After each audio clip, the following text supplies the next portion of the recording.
किधर गया? मम्मा, जीरा किधर है? क्या हुआ? क्या हुआ? क्या चाहिए? जीरा चाहिए, आप इसमें डाल रहे हैं, नहीं मिल रहा है। ये रहा, सामने ही तो पड़ा है। अरे हाँ, मिल गया। माँ, बोलती हूँ ना मैं आपसे, मुझसे खाना मत बनवाया करो, अंधी हो जाऊंगी मैं एक दिन। अच्छा, हम तो रोज ही खाना बनाते हैं, हम तो अंधे नहीं हुए। चौक की बात से ना मेरी स्किन और आंखें खराब हो जाएगी, फिर मैं ब्यूटी क्वीन कैसे बनूंगी? अरे वाह, मेरी ब्यूटी क्वीन के नखरे बड़े। अच्छा जा बेटा, जाके तू खेल, मैं कर लूंगी। थैंक यू मम्मा। यही तो चाहती थी। अच्छा जा। इस गोल घूमती दुनिया के एक छोटे से हिस्से पे हम सब अपने सपनों के, अपने अपनों के इर्द गिर्द खुशी का बहाना ढूंढ रहे हैं, पर मेरी हर मुस्कान इस भरोसे पे भरपूर है कि मेरे पापा हम सबकी सुरक्षा का कवच है। मैं, माँ, आस्था दीदी, बिट्टू और पापा हम सब खुश थे, लेकिन उस दिन ने मुझे इतना डरा दिया कि हम सब। अरे यार शालिनी, स्कूल में एनुअल स्पोर्ट्स फिर से शुरू हो गए, अब बिट्टू भी उसमें पार्टिसिपेट कर रहा है। अब तो हमें स्कूल से अकेले ही घर पे जाना पड़ेगा। ये तो अच्छा है ना, स्पोर्ट्स के चक्कर में हमारी जल्दी छुट्टी हो गई क्योंकि हमने पार्टिसिपेट ही नहीं किया। और अगर पार्टिसिपेट करना भी है ना तो स्कूल वाले कोई ब्यूटी कॉन्टेस्ट करते तो करते। इतने सुंदर कपड़े, इतने सुंदर बाल, और पता है मैं ऐसे चलती। अरे सपने देखना छोड़ दे प्रिया, हमारे स्कूल में कभी ब्यूटी कॉन्टेस्ट तो होगा ही नहीं। क्यों नहीं होगा? इस साल स्कूल में हेड बॉय मैं ही बनने वाला हूँ, तो स्कूल कमेटी से बात करके ब्यूटी कॉन्टेस्ट ऑर्गेनाइज करने के लिए बोल दूंगा। चल प्रिया, मेरा घर तो आ गया, अब तू अपने घर जाएगी या मेरे घर रुकेगी? नहीं यार, आज आस्था दीदी घर आ रही है, तू जा, मैं चली जाऊंगी। ठीक है, पर जंगल में संभल कर जाना, जंगल में भालू भी है और तुम्हारे पीछे कचालू भी। चल जा, बाय।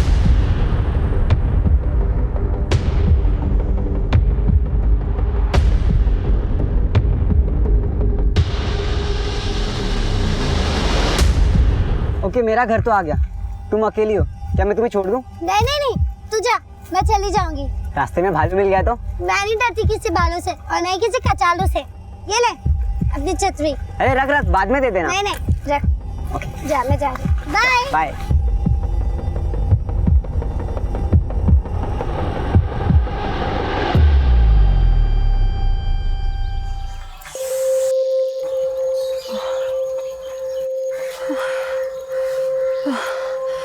ताला लगा हुआ है।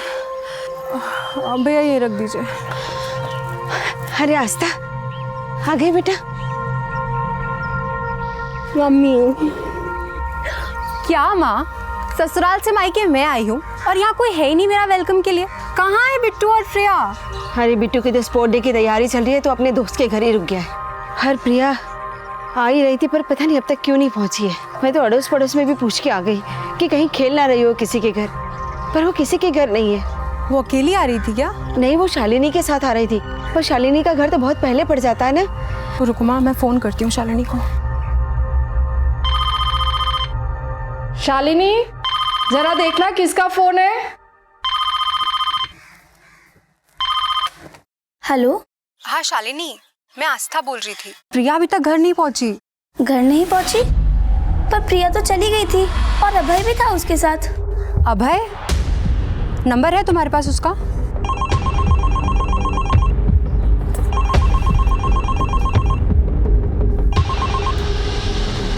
हेलो हेलो अभय बेटा, मैं प्रिया की माँ बोल रही हूँ। शालिनी ने बताया कि तुम प्रिया के साथ आ रहे थे, पर प्रिया अभी तक घर नहीं पहुंची है।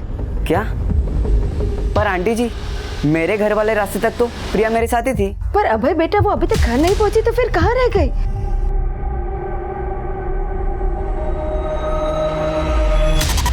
क्या मैं? I love you.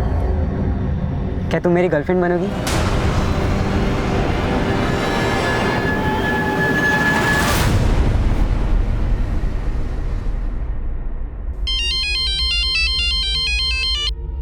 हाँ बोलो। क्या? अरे रात हो गई, बेटी अब तक घर नहीं आई है और तुम अब बता रही हो मुझे? भारी दुकान बंद करो, चलो जल्दी। प्रिया, प्रिया,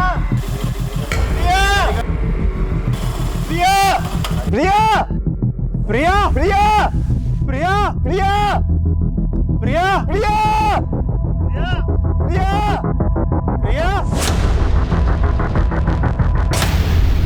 तेरे पापा मुझे सुनाने का एक मौका नहीं छोड़ते। अरे मैं उन्हें कहती हूँ कि बच्चे 5-5 किलोमीटर दूर से चलकर आ रहे हैं, उनके लिए कुछ कीजिए, पर नहीं, उन्हें तो मेरी बात सुननी ही नहीं है।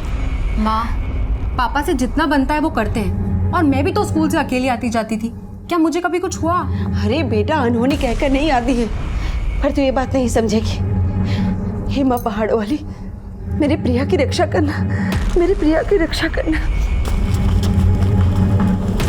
सब मेरी बच्ची खो गई है। सब प्लीज इसे ढूंढ दीजिए। सब क्या हुआ आपकी बेटी को? सोलन की स्कूल में पढ़ती है और रोज जंगल के रास्ते से हमारे टिकड़ी गांव पहुंचती है, अभी तक आई नहीं है साहब। मिश्रा, फॉरेस्ट वालों को इन्फॉर्म करो, उनसे क्या बच्चे को ढूंढे। आप चलिए मेरे साथ। हाँ चलिए साहब। प्रिया,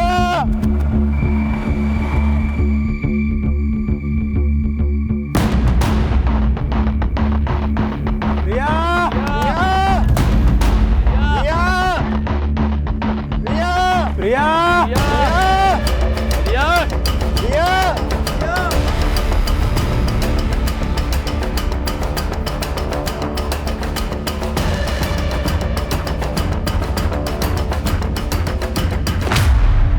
रात भर प्रिया की तलाश जारी रही, लेकिन सुबह तक कुछ पता नहीं चला।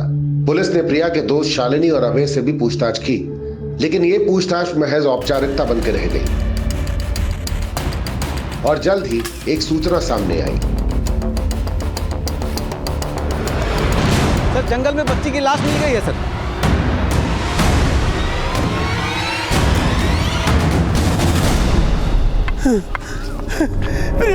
मेरी बच्ची, मेरे बच्चे, छोड़ो मुझे, मेरी बच्ची।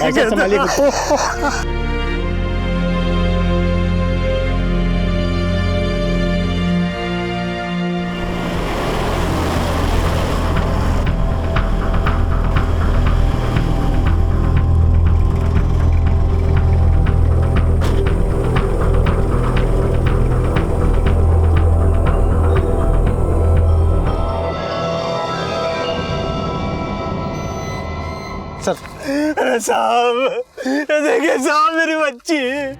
सर, जब ये बॉडी मिली इसके बदन पे एक भी कपड़ा नहीं था। लगता है मर्डर से पहले रेप किया गया है बच्ची के साथ।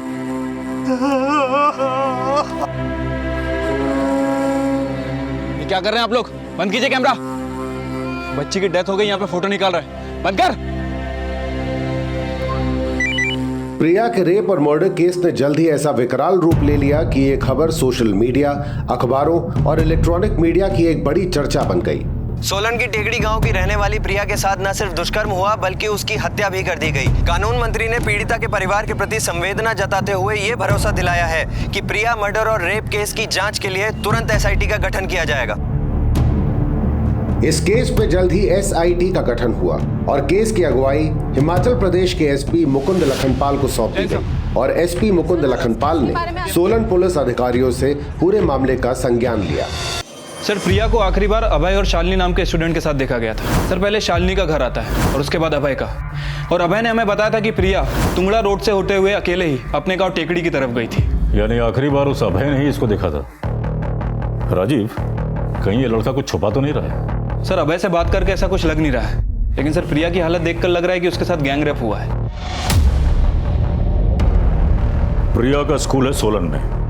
अभय और शालिनी के बयान के मुताबिक वो उन दोनों के साथ आई धौली पट्टी और धौली पट्टी से तुंगड़ा रोड तक वो अकेले अभय के साथ गई, जहां अभय का घर है। और प्रिया की लाश मिली है तुंगड़ा रोड की इस खाई में। तो वारदात वाले दिन स्कूल से लेकर क्राइम सीन तक की जितनी भी एक्टिविटीज हैं सब पता करो, जितने भी डिटेल्स पता चल सकते हैं। और ये जो शालिनी और अभय हैं, हो सकता है ये लोग हमसे कुछ छुपा रहे हो, तो इनके बयानों को क्रॉस वेरीफाई करो और कोई भी संदिग्ध बात पता चलती है तो हमें अपडेट करो। ठीक है सर। एसआईटी की पूरी टीम मुस्तैदी से इस दुष्कर्म को अंजाम देने वालों की तलाश में जुट गई, पर प्रिया के साथ हुई घटना ने लोगों का मन इतने खौफ से भर दिया कि उस क्षेत्र के लोग अपनी बच्चियों को अकेले घर से बाहर भेजने में भी डर रहे थे। अभय प्रिया को आखिरी बार देखने वाला चश्मदीद था, लेकिन क्या उसने सच बोला था, इसकी जांच भी पुलिस कर रही थी। वहीं प्रिया को खो चुका प्रिया का परिवार अब भी सकते में था। और एसपी मुकुंद लखनपाल प्रिया के पिता से प्रिया के दोषियों तक पहुंचने के संकेत खोज रहे थे। विनोद जी, हो सकता है कि आपकी बेटी पर पहले से किसी की बुरी नजर रही हो। कभी उसके साथ कोई छेड़छाड़ या कोई भी ऐसी बात जो प्रिया ने कभी आपको बताई हो? नहीं, वो तो उस जंगल के रास्ते से हमेशा आती जाती थी। हमें सिर्फ एक बात का डर था, कहीं कोई जंगली जानवर से उसे खतरा ना हो। लेकिन हमने ये नहीं सोचा था कि आज का इंसान जानवर से ज्यादा खतरनाक है।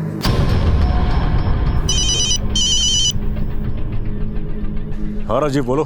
सर, टुंगड़ा रोड, जिस रास्ते से प्रिया अपने घर की तरफ जा रही थी सर, उसी रास्ते पे आगे अभिषेक का गोडाउन पड़ता है।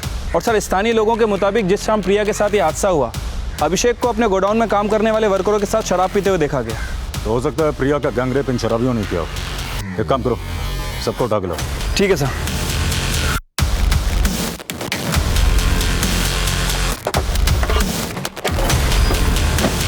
नाम क्या तेरा?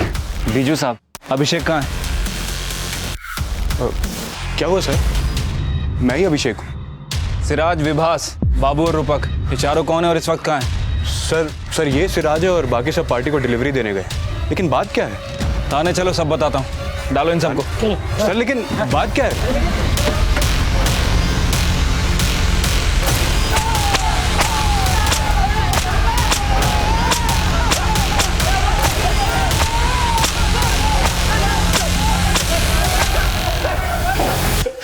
बोल। सर, हम मानते हैं कि कल हम सब साथ में थे, लेकिन ना मैंने कुछ किया है और ना ही मेरे वर्कर्स ने। साहब, प्रिया को हमने बचपन से बड़ा होते हुए देखा है। हमारे गांव की लड़की है वो, उसके साथ हम ऐसा क्यों करेंगे?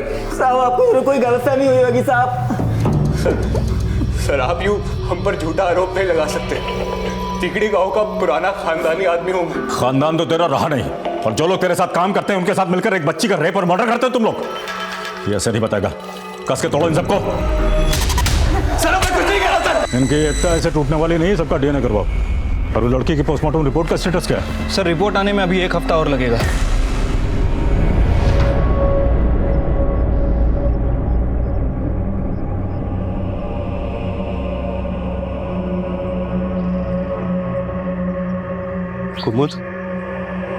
कुमुद चल अंदर चल। करे नहीं आएगी प्रिया। एक कुमुद रो ले, वरना ये अंदर का जख्म नासुर बन जाएगा। बोलती हूँ ना मैं आपसे, मुझसे खाना मत बनवाया करो। झोंक की बाप से ना मेरी स्किन और आंखें खराब हो जाएगी, फिर मैं ब्यूटी क्वीन कैसे बनूंगी?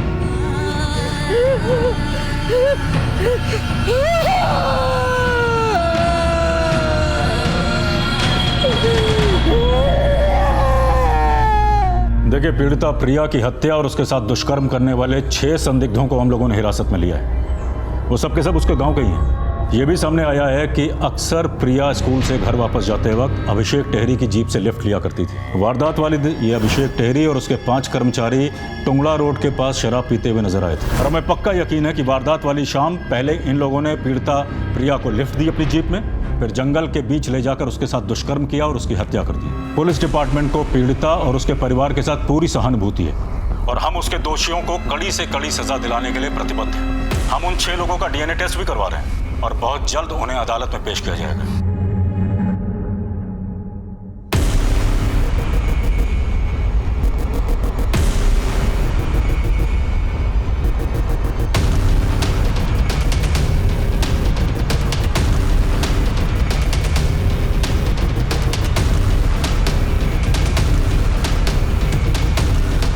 कुमुद दीदी, मेरे पति सिराज को बेकार में घसीटा जा रहा है। उसने कुछ नहीं किया था प्रिया के साथ। विनोद जी, मेरे बेटे बीजू ने भी कुछ नहीं किया।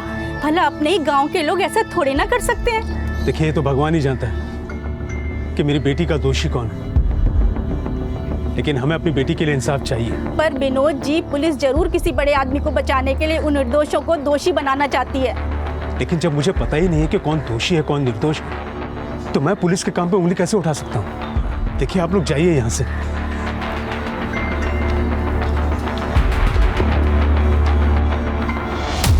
सर इन सब की एकता टूटती हुई नजर आ रही है। हालांकि सर उन्होंने कबूल नहीं किया है कि प्रिया का मर्डर और रेप उन्होंने ही किया है। लेकिन सर जब हम इनका डीएनए टेस्ट करा के इन्हें थाने रिटर्न ला रहे थे तो वो लोग आपस में लड़ने लगे और एक दूसरे पर इल्जाम लगाने लगे कि ये सब तेरी वजह से हुआ, तेरी वजह से हुआ। हटो। बीजू, साले तेरी वजह से हमें ये सब झेलना पड़ रहा है। मेरी वजह से? क्या बोल रहा है बेशिरात? कोठे पे कौन जाता था? चोल किसको लगी थी? कमीने साले, खुद की बीवी तो संभालता नहीं है, मुझे बोल। एक काम करो, इन सबको एक ही लॉकअप में बंद करो और ऑब्जर्व करो। हो सकता है डीएनए टेस्ट की रिपोर्ट आने से पहले इनका कबूलनामा आ जाए। ठीक है सर। मैं डर गई, पापा बचाओ। मैं शेर हूँ।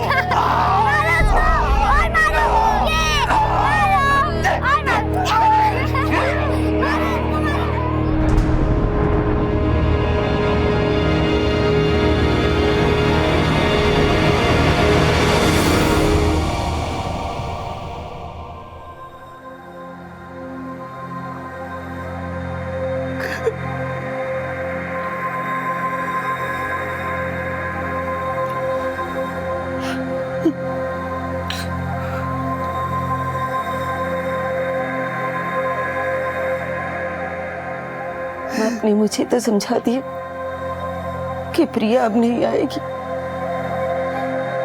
लेकिन क्या आपने कभी ये सोचा है कि वो हमारे बीच में क्यों नहीं है? जानता हूं तुम मुझे ही कोसोगी। मैंने कोताही बरती उनके स्कूल आने जाने, पर मेरे जैसे बहुत है दुनिया में जो अपने बच्चों को स्कूल तो भेज देते हैं, लेकिन ये बंदोबस्त नहीं कर पाते कि उनका बच्चा बस मोटर में स्कूल आ जाए। और दोष सिर्फ मेरा नहीं है, पूरी दुनिया का दोष है। चाहे फूल मसल दिए जाते हैं और कांटों का मोल भाव होता। हाँ जी बोलो। What?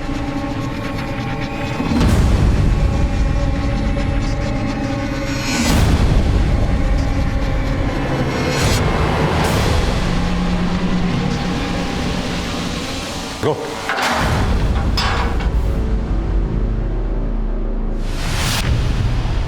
किसने मारा इसको? किसने मारा इसको?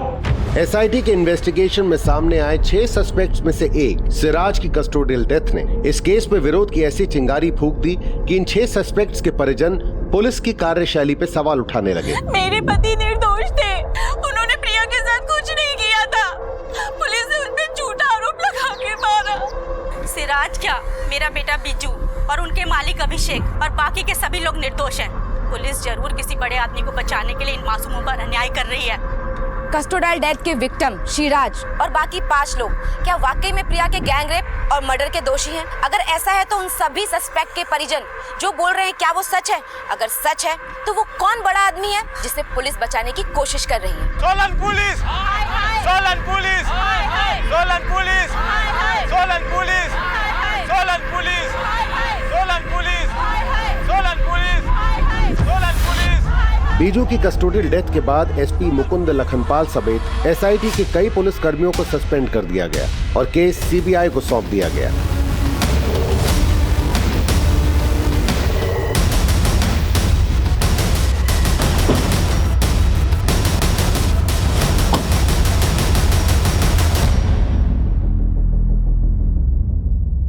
सर, प्रिया गैंगरेप और मर्डर केस के 6 संदिग्धों में से एक सिराज के कस्टोडियल डेथ की एसआईटी ने जो रिपोर्ट दी थी उसमें लिखा है कि सिराज का बाकी 5 सस्पेक्ट से झगड़ा हुआ था और जब ये झगड़ा हुआ उस वक्त ड्यूटी कर रहा कांस्टेबल टॉयलेट गया था और जब वो वापस आया तब तक सिराज मर चुका था।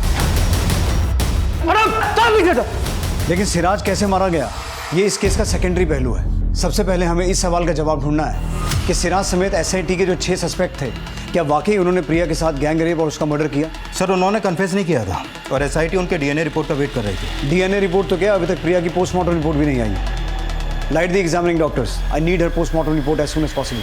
जी सर। और रही बात इन 5 सस्पेक्ट्स की, तो इनसे सच उगलवाने के लिए डीएनए टेस्ट की रिपोर्ट का इंतजार हमें भी नहीं करना चाहिए। सिराज को मार के तुमने ये तो साबित कर दिया कि तुम लोग मर्डर तो कर सकते हो।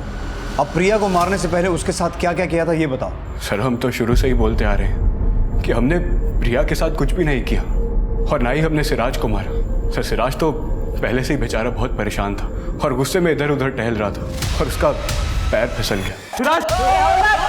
और सर उस वक्त हवलदार भी ड्यूटी पर नहीं थे और उन्होंने हम पर झूठा आरोप लगा दिया। देख बेटा, ये तो सोचना मत कि तुम में से एक मर गया तो पुलिस वाले डंडे को हाथ नहीं लगाएंगे। साहब हम पहले भी बहुत पिट चुके हैं, आप भी मार लो। तुम्हारी ये मनोकामना बहुत जल्दी पूरी हो जाएगी, पर अगर जेल में जाके व्यायाम ही करना है तो हमारी कसरत क्यों करवा रहा है? जो सच है वो उगल दो, क्योंकि मुझे ये केस बहुत जल्दी क्लोज करना है। सर हमें भी बहुत जल्दी है कि कब आप हम पर विश्वास करें और हमें यहाँ से बाहर करें। सर रस्सी जल गई पर बल नहीं गए या फिर मगरमच्छ के आंसू, क्या अप्लाई करें इन पे? इंसाफ में भले देर हो जाए, अंधेर नहीं होना चाहिए। केस कोई भी हो, ये मुहावरा हर केस में एप्ट बैठता है। और इस केस की जड़ में उतरने के लिए हमें उस दिन से शुरुआत करनी होगी जब प्रिया अपने दोस्त शालिनी और अभय के साथ स्कूल से आ रही थी। शालिनी ने बताया कि उसने प्रिया को अभय के साथ छोड़ा था और अभय ने बोला कि उसने प्रिया को उसके घर वाले रास्ते पर छोड़ा था। पहले इन दोनों बच्चों को टटोलते हैं, देखते हैं कि अंजाम से पहले गुनाह का बीज कहाँ से अंकुरित हुआ। सर शालिनी कालिंदी गांव में रहती है और अभय तुंगला रोड के पास रहता है। इनके घर का रास्ता नापने से पहले हमें प्रिया के घर वालों से मिलना चाहिए, शायद उनसे मिलकर हमें सही रास्ता मिल जाएगा। Right sir.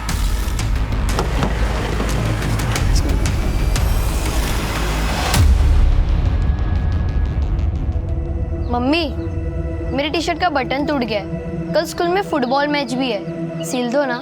क्या जरूरत थी तुझे फुटबॉल मैच में हिस्सा लेने की? अगर उस दिन तू अपनी बहन के साथ होता ना तो आज वो हमारे साथ होती।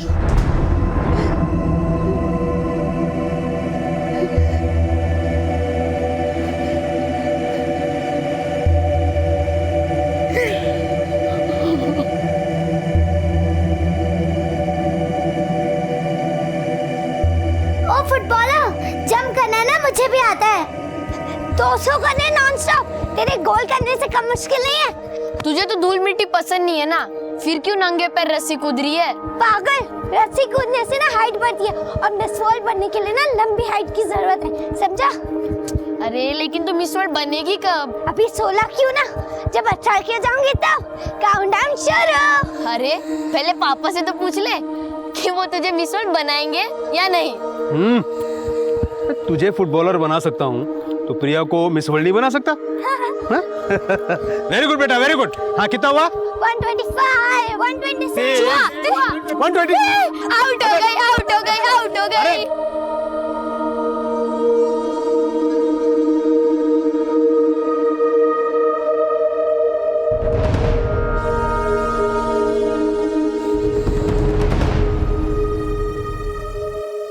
मम्मी, मुझे माफ कर दो, ये सब मेरी वजह से हुआ है। अगर उस दिन मैं दीदी के साथ आता तो दीदी के साथ ऐसा नहीं होता। हे बेटा, उसकी दोषी तुम नहीं हो, हम सब तो उससे बहुत प्यार करते हैं ना।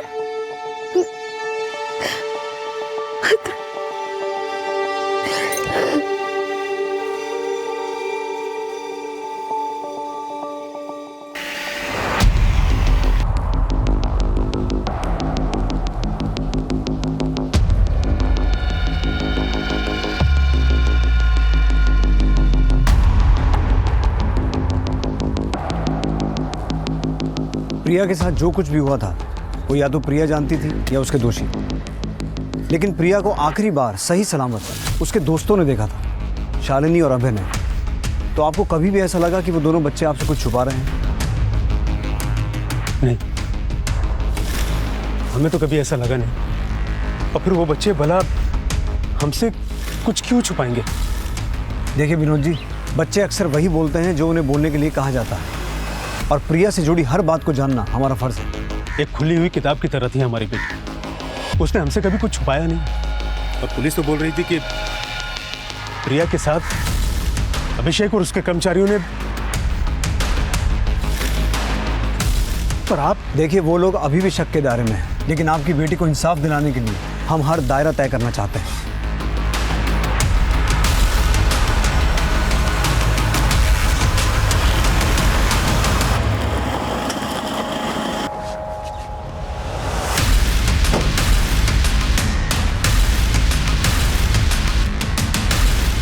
सुनिए शालिनी। जी सर, मैंने पहले भी बोला था सबको कि प्रिया मेरे साथ मेरे घर तक ही थी और उसके बाद वो अभय के साथ चली गई थी। बेटा हम आपसे सिर्फ इतना जानना चाहते हैं कि अभय और प्रिया कैसे दोस्त हैं। मेरा मतलब है अभय प्रिया के साथ कुछ। नहीं सर, वो तो प्रिया से प्यार करता था। लेकिन ये बात हमें पहले किसी ने बताई नहीं। आपने ये बात पुलिस को बताई थी? नहीं, पर वो सब अभय पे शक कर रहे थे और मैंने इस बारे में अभय से बात भी की थी। अभय सच सच बता, प्रिया को भालू ने गायब किया है या तू कुछ छिपा रहा है? पागल हो गया शालिनी, मैं प्रिया से प्यार करता हूँ और मैंने उसके साथ ऐसा कुछ भी नहीं किया। लेकिन तूने उसको घर तक क्यों नहीं छोड़ा? मैंने बोला था उसको, लेकिन वो सुनती कहाँ है किसी की। ओके, मेरा घर तो आ गया, तुम अकेली हो, क्या मैं तुम्हें छोड़ दूँ? नहीं नहीं नहीं, तू जा, मैं चली जाऊंगी। मैंने सोचा भी था कि उसके पीछे पीछे चला जाऊं, लेकिन काश में चला गया होता तो ये सब नहीं होता। बेटा आपने बताया कि अभय प्रिया को पसंद करता था, लेकिन क्या प्रिया अभय को पसंद करती थी? पसंद तो करती थी, लेकिन प्रिया ने मुझे कभी नहीं बताया कि अभय ने उसे प्रपोज किया था। सर, मैंने उस दिन प्रिया को पहली बार प्रपोज किया था, उसके बाद तो वो शालिनी को कैसी बताती? मतलब तुम्हारे पहली बार प्रपोज करने के बाद ही प्रिया के साथ ये सब हो गया, और अब तो हम प्रिया से ये बात कंफर्म भी नहीं कर सकते कि उसने तुम्हारा प्रपोजल एक्सेप्ट किया था या डिनाई किया था। नहीं सर, उसने डिनाई नहीं किया था, एक्सेप्ट किया था। प्रिया, प्रिया, रुको प्रिया, क्या मैं तुम्हें पसंद नहीं हूँ? मुझे क्या, पूरे स्कूल को तुम पसंद हो। अबे तुम बहुत अच्छी लड़की हो, लेकिन मैं तुम्हारी गर्लफ्रेंड नहीं बन सकती। ओके ठीक है, गर्लफ्रेंड नहीं तो फ्रेंड तो बन सकते हो ना? वो तो मैं हुई, लेकिन वो वाला गर्लफ्रेंड बॉयफ्रेंड वाला नहीं। देखो, जब मैं बड़े होके ब्यूटी क्वीन बहुत बड़ी स्टार बन जाऊंगी ना, तब हम एक गर्लफ्रेंड बॉयफ्रेंड के मामले में सोचेंगे, ठीक है? तब तक के लिए हम BF नहीं BFF होंगे, बेस्ट फ्रेंड फॉरएवर, ठीक है? अबे कुछ छुपा नहीं रहे ना? नहीं सर, मैं कुछ नहीं छुपा रहा हूँ। सर, एन ओल्ड फ्लेम और an old head on young shoulder, क्या अप्लाई करें इस लड़के पे? किताब के कवर को देखकर किताब का अंदाजा नहीं लगाया जा सकता। पर सर, मीडिया और उन 6 संदिग्धों के परिवारों का आरोप है कि किसी बड़े आदमी को बचाने के लिए उन लोगों को फंसाया जा रहा है। अब थ्योरी चाहे मीडिया की हो या बरगलाई हुई जनता की, उसको चेक करने में कोई हर्ज नहीं है। और जब तक DNA और पोस्टमार्टम रिपोर्ट नहीं आती, बाकी 6 सस्पेक्ट्स के परिवार वालों को भी टटोलो, क्योंकि सिराज की मौत का उन्होंने भी काफी बवाल मचाया था। साहब, सिराज जी ने कुछ नहीं किया था, उन्हें फंसाया गया था। साहब, मेरे बेटे को फंसाया जा रहा है। जिस शाम प्रिया के साथ ये सब कुछ हुआ, वो मुझे अस्पताल लेकर गया था। लेकिन उस शाम तो आपके बेटे को अभिषेक और उसके दोस्तों के साथ शराब पीते हुए देखा गया था, और आप कह रही हैं? मैं मानती हूँ वो वहाँ गया था, लेकिन फिर वो मेरे पास वापस आ गया था और उसके बाद मुझे अस्पताल लेकर गया था। सिराज और बीजू के बाद CBI ने बाकी सस्पेक्ट्स के परिजनों से पूछताछ की। वहीं इस केस में अभय और उसके पिता की भूमिका को भी टटोला जा रहा था। प्रिया को खो चुका उसका परिवार इस मुश्किल परिस्थिति से उबरने का प्रयास कर रहा था, लेकिन प्रिया के साथ क्या इंसाफ होने वाला था, ये अब भी जांच का विषय बना हुआ था। सर, ये प्रिया की पोस्टमार्टम रिपोर्ट। इस रिपोर्ट के मुताबिक उसकी मौत उसी शाम हुई जिस दिन उसे शालिनी और अभय के साथ देखा गया। सर, प्रिया का लेफ्ट हैंड और लेफ्ट लेग दोनों फ्रैक्चर किया गया था और उसकी मौत दम घुटने से हुई थी। सर, इस रिपोर्ट में सबसे चौंकाने वाली बात यह सामने आई है कि प्रिया के साथ गैंगरेप नहीं हुआ था। प्रिया की बॉडी से सिर्फ एक ही DNA सैंपल मिला था, यानी उसका रेप सिर्फ एक ही इंसान ने किया था। लेकिन उन 6 में से कौन एक? सिराज या बाकी 5 में से कोई एक? सर, ये तो उन 6 की DNA रिपोर्ट आने से ही क्लियर होगा। लेकिन सर, बीजू के बारे में पता चला है कि उसका सेक्स वर्कर्स के यहाँ आना जाना था। DNA टेस्ट की रिपोर्ट कब तक आएगी? सर, 4-5 दिन और लग जाएंगे। प्रिया की पोस्टमार्टम रिपोर्ट ये थ्योरी बना रही है कि प्रिया का रेप और मर्डर बीजू के हाथों हुआ, लेकिन बीजू के साथ साथ उन 5 को भी SIT उठा के लेके आई। सिराज ने भी पहले बीजू को ब्लेम किया था। बीजू, साले तेरी वजह से हमें सब झेलना पड़ रहा है। उसके बाद सिराज की कस्टोडियल डेथ और SIT की ये रिपोर्ट कि उन 5 ने मिलकर सिराज को मारा। इसका मतलब ये भी हो सकता है कि सिराज का इस कांड में कोई हाथ हो ही ना, लेकिन उन 5 को ऐसा लगा कि सिराज उनके बारे में कुछ जानता है और वो मुंह खोल देगा, इसलिए पहले उनका झगड़ा हुआ और झगड़ा हत्या में तब्दील हो गया। विक्रांत, उन 5 को नार्को टेस्ट करवाने की तैयारी करो। मुझे ऐसा लगता है कि DNA टेस्ट की रिपोर्ट आने से पहले ही प्रिया के रेप, मर्डर और सिराज की कस्टोडियल डेथ का राज सामने आ जाएगा। Okay sir.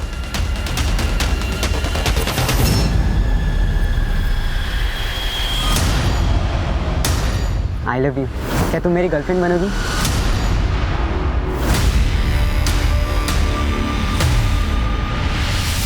सात मार्च की शाम तुम, अभिषेक, सिराज, बाबू, रोपक, विभास कहाँ शराब पी रहे थे? टुंगड़ा रोड के पास। उस शाम प्रिया भी टुंगड़ा रोड से जा रही थी, देखा था उसको? हाँ, देखा था उसे। वो उसी रास्ते से जा रही थी। प्रिया के साथ क्या किया? लिफ्ट दी थी ना उसको जीप में? नहीं, लिफ्ट नहीं दी थी हमने। वो चली गई थी, लेकिन फिर बीजू गया था।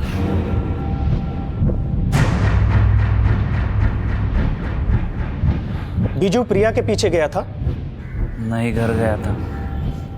माँ को अस्पताल लेके जाना था। तो सिराज को क्यों मारा? मारा नहीं, उसका पैर फिसल गया था। इनके नार्को टेस्ट से आपके एक भी सवाल का जवाब नहीं मिला। मतलब सर, ये लोग जो शुरू से बोल रहे थे उनके वही बयान क्लियर करता है नार्को टेस्ट। लेकिन इनके डीएनए टेस्ट की रिपोर्ट आना अभी बाकी है।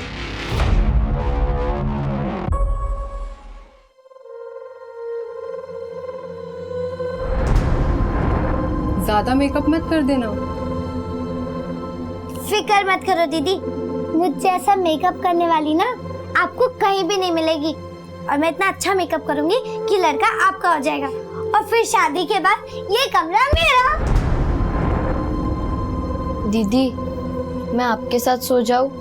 प्रिया दीदी के जाने के बाद उस रूम में सोने से मुझे बहुत डर लग रहा है। कोई बात नहीं बिट्टू, आ जाओ।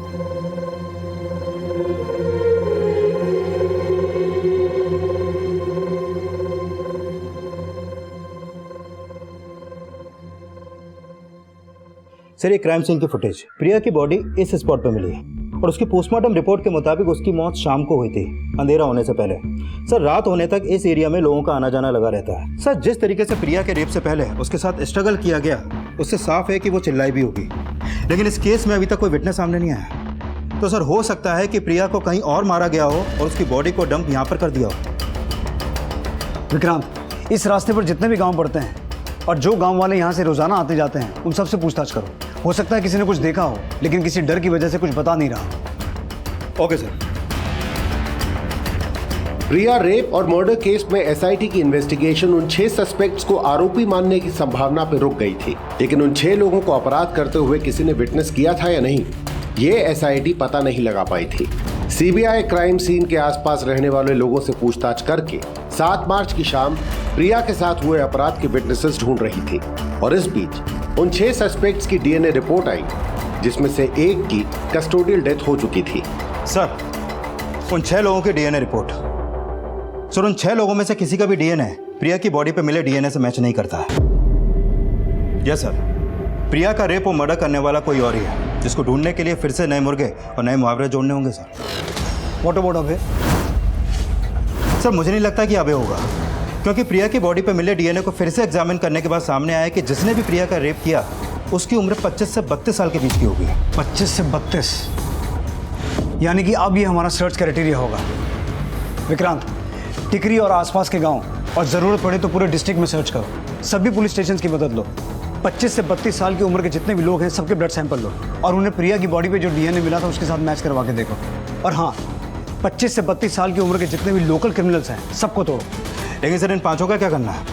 अब तो मीडिया इस सिराज के कस्टोडियल डेथ का और भी बड़ा इशू बना देगी। एसआईटी जिन 6 सस्पेक्ट्स को प्रिया के गैंग रेप और मर्डर का प्राइम सस्पेक्ट मान रही थी, सीबीआई ने उन 6 लोगों में से 5 जिंदा बचे हुए लोगों को रिलीज कर दिया है।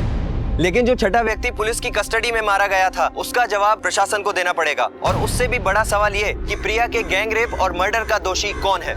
विक्रांत, ये लोग सिराज की मौत के लिए पुलिस को दोषी मान रहे हैं, लेकिन उन 5 पर नजर रखना, क्योंकि सिराज की मौत के लिए वो अभी भी शक के दायरे में है। अब सोलन जिले में रहने वाले 25 से 32 साल के बीच के मेल हिस्ट्री शीटर्स ही नहीं, बल्कि उस हर आदमी का डीएनए लिया जा रहा था जो उम्र के इस दायरे में आता था। प्रिया का रेप और मर्डर हुए महीने के बाद महीने गुजर रहे थे, और एक लंबी चौड़ी जांच प्रक्रिया के बाद ये केस अब भी डेड एंड पे नजर आ रहा था।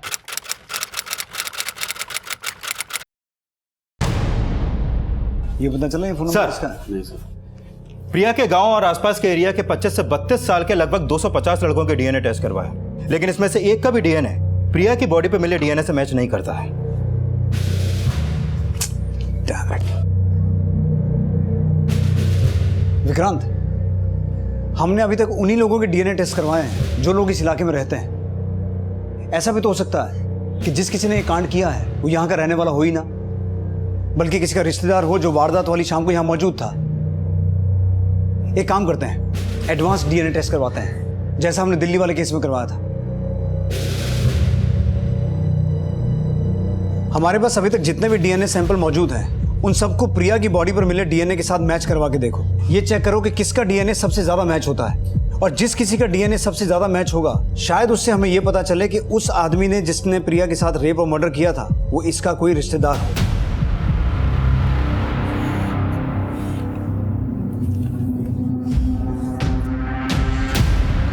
ओके, मेरा घर तो आ गया। तुम अकेली हो क्या? मैं तुम्हें छोड़ दूं? नहीं नहीं नहीं, तू जा, मैं चली जाऊंगी। रास्ते में भालू मिल गया तो? मैं नहीं डरती किसी भालू से और नहीं किसी कचालू से। मैं तुम्हें नहीं बचा पाया प्रिया।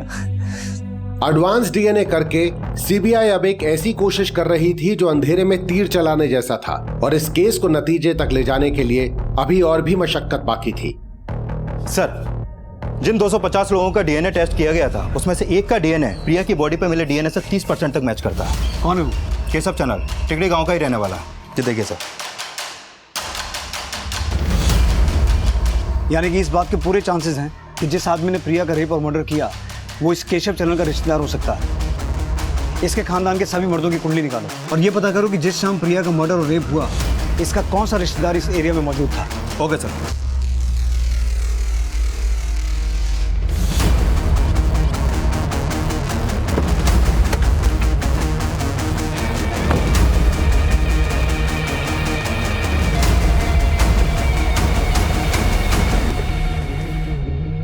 केशव है घर पे?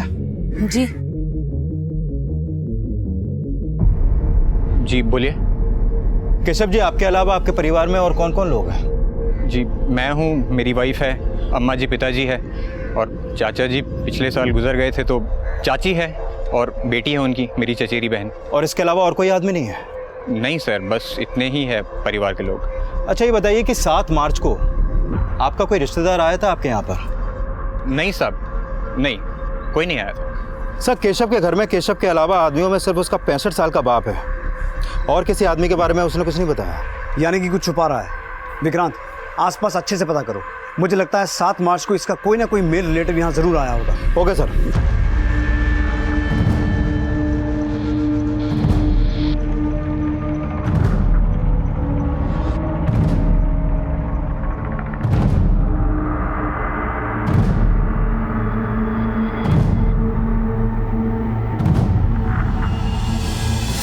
सर, ये सुनील चैनल है, केशव का चचेरा भाई। केशव के पड़ोसियों ने इसका स्केच बनवाया। सर, मैंने इसकी सारी डिटेल्स निकाली है। कई सालों से ये दिल्ली में था। 2016 में अटेम्प्ट टू मर्डर के केस में अंदर गया। कुछ टाइम बाद इसे बेल मिली और बेल मिलते ही फरार हो गया। दिल्ली पुलिस भी इसे ढूंढ रही है सर। तो 7 मार्च जिस शाम प्रिया का रेप और मर्डर हुआ ये सोलन में था? यस सर, केशव के पड़ोसियों से इन्फॉर्मेशन मिली है। इसका मतलब है केशव के घर वाले तो नहीं बताएंगे कि ये सुनील अभी कहाँ है। एक काम करो विक्रांत, केशव के घर के सभी सदस्यों के फ़ोन सर्विलेंस पर डालो। हो सकता है ये सुनील किसी के टच में हो, और अपने सोर्सेज से ये पता लगाने की कोशिश करो कि ये सुनील इस वक्त कहाँ हो सकता है। Okay sir.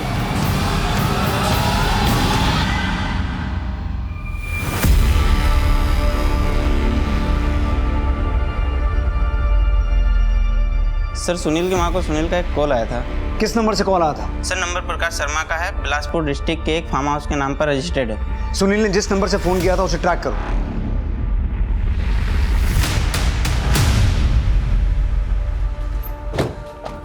क्या हुआ? ये सुनील चलन कहाँ है? सब सुनील चलन तो यहाँ नहीं है। अंदर जाके चेक करो। साहब, वो हमारे इधर दिहाड़ी मजदूरी करता था। कहाँ माँ बीमार है और छोड़कर चला गया। और ये प्रकाश शर्मा कौन है? मैं ही प्रकाश शर्मा हूँ। तो उसने तुम्हारे नंबर से यहाँ से कॉल किया? हाँ साहब, मेरे ही नंबर से उसने अपनी माँ को कॉल किया। कितना टाइम पहले निकला है वो? काफ़ी टाइम हो गया उसे। केशव का चचेरा भाई सुनील उस फोन कॉल के बाद अपनी मां और केशव की चाची से मिलने नहीं पहुंचा, पर सीबीआई की टीम केशव के परिवार पर नजर रखे हुए थी और सुनील लगातार अपने परिवार के लोगों को अलग अलग नंबर से कॉल कर रहा था, पर सीबीआई अब तक उसकी कॉल को ट्रेस करने में कामयाब नहीं हो पाई थी और केशव के परिवार से भी कुछ पता नहीं लग पा रहा था। सोलन, शिमला, बिलासपुर हर बार अलग अलग जिले से कॉल करता है और शायद ये उन एरिया से कॉल करता है जहां ये दिहाड़ी मजदूर का काम करता है। एक बात कॉमन है, कभी भी अपने फोन से कॉल नहीं करता।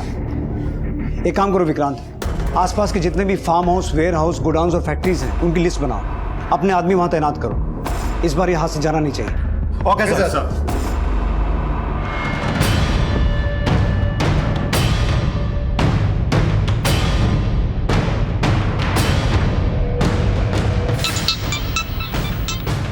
हेलो,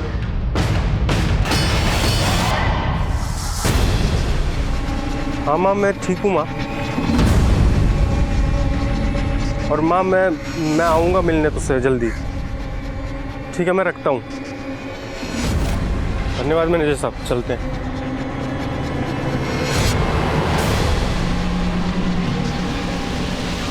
जाने से पहले हमसे नहीं मिलोगे?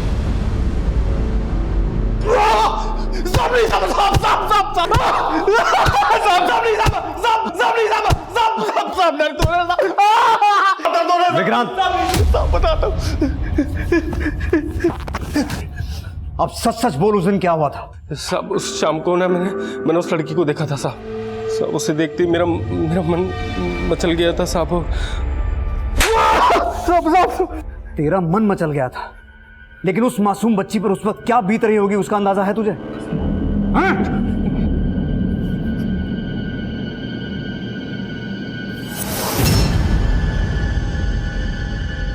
सुनील ने अपना गुनाह कबूल कर लिया और उसका डीएनए प्रिया की बॉडी पे पाए गए डीएनए से मैच भी हो गया। सुनील पे प्रिया के रेप और हत्या का केस फाइल किया गया, लेकिन सिराज की कस्टोडियल डेथ क्यों हुई थी इसकी अब भी जांच चल रही है। लेकिन प्रिया को मिला इंसाफ भी उसके परिवार में प्रिया की कमी दूर नहीं कर पाएगा। जंगली भालुओं से डरना, उनसे सतर्क रहना सिखाया, पर यह बताना भूल गया कि इंसान किसी भी जंगली जानवर से ज्यादा खतरनाक है।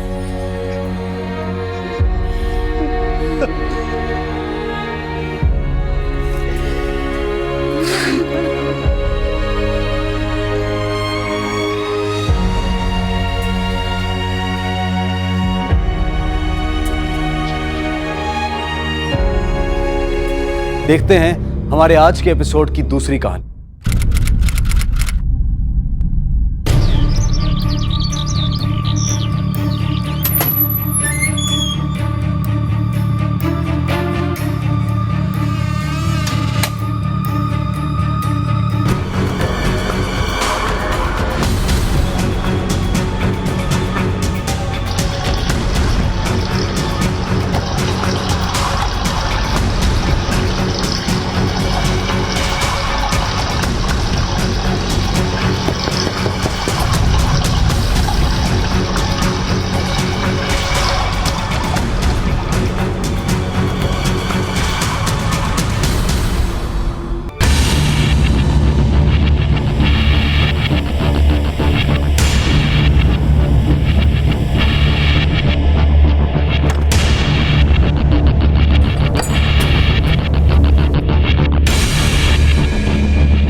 हेलो, सेवक कॉलोनी पुलिस स्टेशन।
तो लोग फॉरेंसिक टीम को बुलवाओ, बॉडी का पोस्टमार्टम करवाओ। जनाब।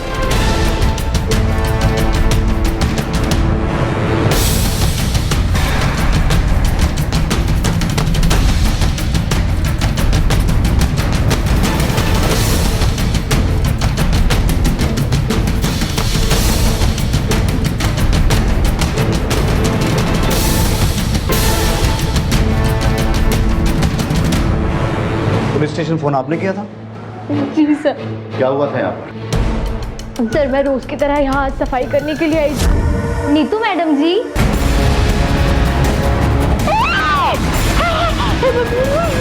मैडम जी।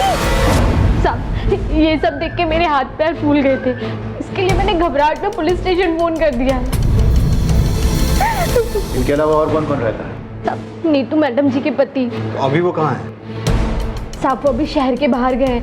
वो घूमने फिरने वाला काम करते हैं, मेडिकल दवाइयों का। महीने में सिर्फ 4-5 दिन ही घर पर रुकते हैं। जनाब नौकरानी कह रही है पति बाहर टूर पे गया हुआ है, पत्नी घर अकेली थी।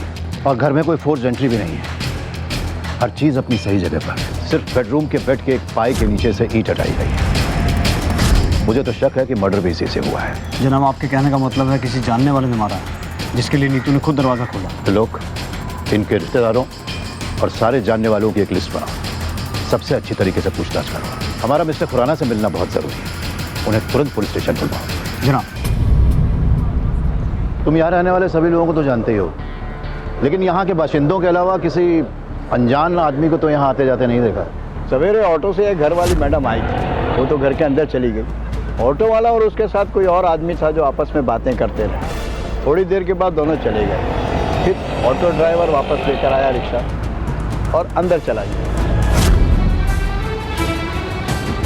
उन दोनों की शक्लें याद हैं? शक्ल तो याद नहीं साहब, लेकिन हाँ दोनों सरदार थे। लोग ऑटो स्टैंड से जाके पता करो आज सवेरे कौन सा ऑटो वाला उन्हें यहाँ लेकर आया।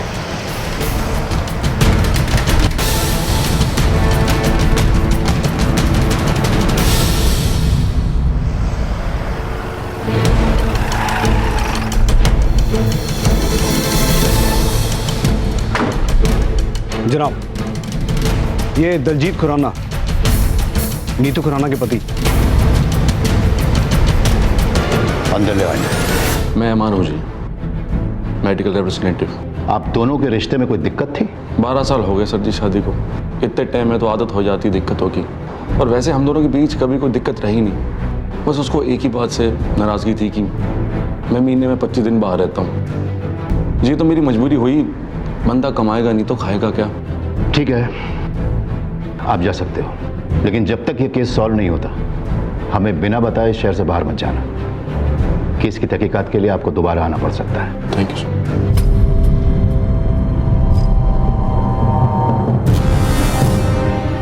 तो लोग कुछ नोटिस किया? जी इसकी बीवी का मर्डर हो गया, लेकिन चेहरे पर शिकन तक दिखाई नहीं दी। और एक बात, शादी को 12 साल हो गए हैं लेकिन बच्चा नहीं है। ये बात थोड़ी अजीब है जनाब। अभी यही सोच रहा था। जनाब उस ऑटो वाले का पता चल चुका है, जोगिंदर सिंह नाम है उसका।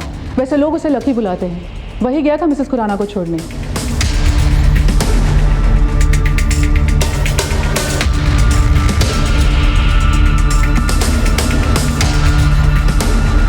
लकी,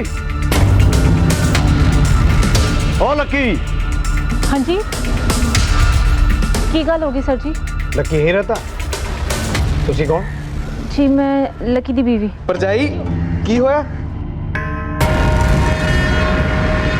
ये कौन है? जी ए मेरा दियोर है, लकी दा छोटा भरा। लकी किथे?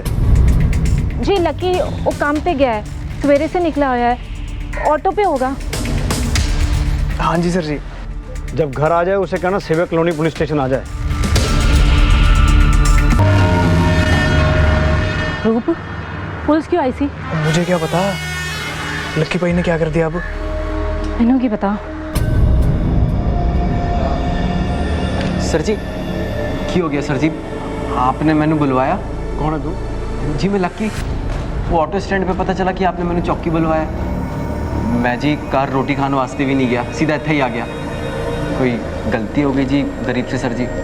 अंदर बड़े साहब के कैबिन में चल, माँ बताता हूँ। पर होया की है सर जी? चल तो सही, आजा। एक बात बता, कल दोपहर 22 सितंबर को तू कहाँ था?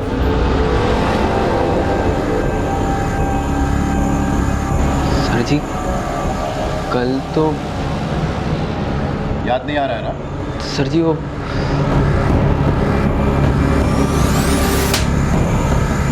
अब याद आया? सेवक नगर कॉलोनी गया था तू अपना ऑटो लेके, गया था कि नहीं? हाँ जी याद आ गया। वो एक मैडम ने छोड़न गया सी, रूप भी तो था साथ में। हाँ जी। यार आगे तक छोड़ दे यार, चल। तेनू दिसदा नहीं गड्डी सवारी बैठी है? और मैंने कौन सा सवारी के ऊपर बैठ के जाना है यार, हमने एक ही जगह जाना है, इनको छोड़ तो निकलते। चल चल। ही रोक दो थे। जी मैडम जी।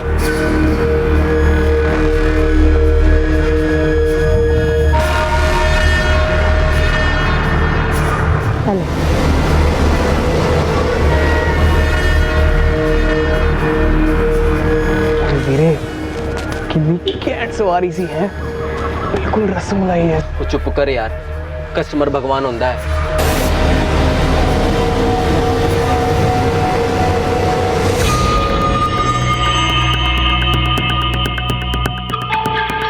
चल वीरे, मजा आ गया। तो तेरी लगता है वो मैडम जी अपने पर्स ऑटो में ही भूल गई यार, वापस देने जाना पड़ेगा। ओ पागल हो गया तू लक्की, वीरे तो गुड लक है, 1 महीने का खर्चा निकल जाएगा। सुन मैं कहता हूँ अभी निकलते हैं, 2-2 लिटिल मारते और फिर पिक्चर। वो तू रहने दे यार, मैनू नहीं करनी किसी दूसरे के पैसे पैश, मैं ये अभी वापस करने जाऊंगा। वो वापस करने जा रहा है तो मैं चले जाता हूँ।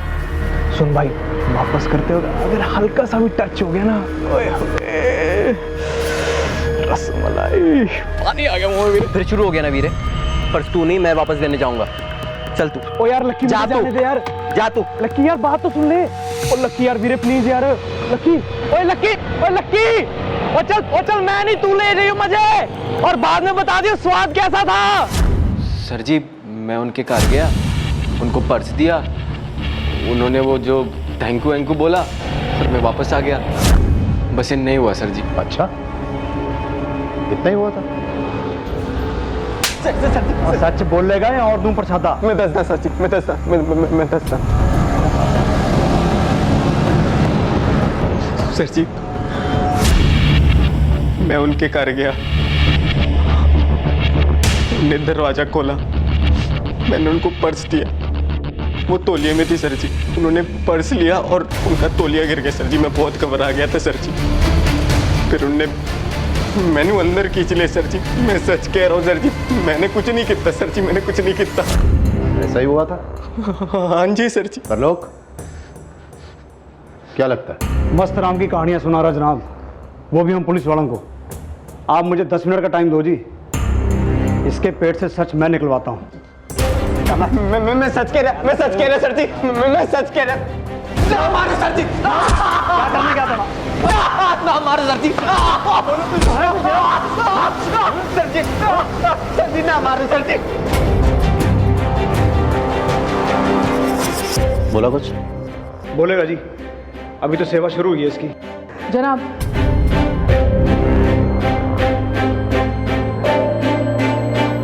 दलजीत खुराना को बुला।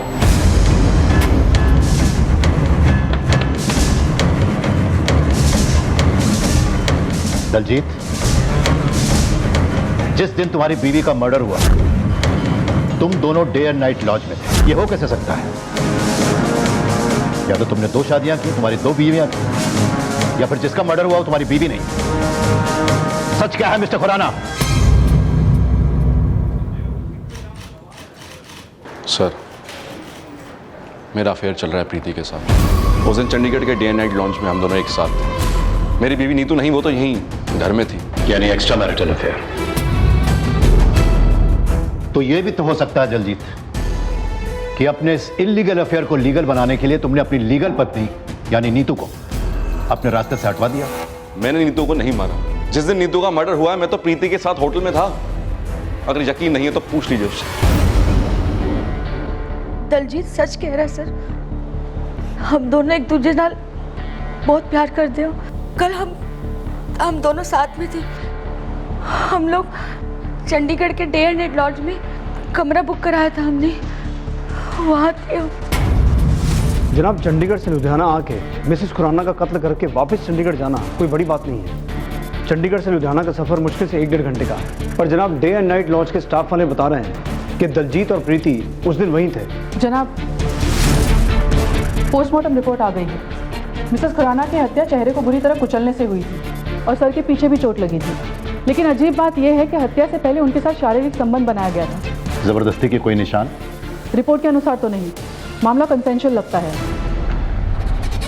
दलजीत और प्रीति को फिलहाल छोड़ दो और लकी के एक वाली बयान, जिसके अनुसार उसने ये कहा है कि मृतका यानी मिसेस खुराना के साथ उसने शारीरिक संबंध स्थापित किए थे।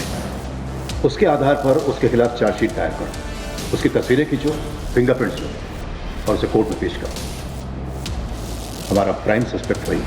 लकी के खिलाफ पुलिस के पास कोई पुख्ता सबूत नहीं था और वो बार बार दोहरा रहा था कि वो निर्दोष है। उसका सिर्फ नाम लकी है, लेकिन मनहूसियत उसका पीछा नहीं छोड़ती।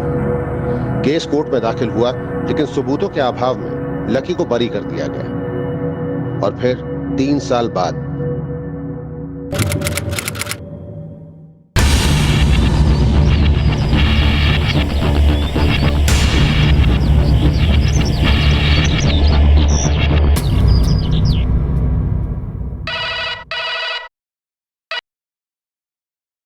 Hello, तेजबाग police station.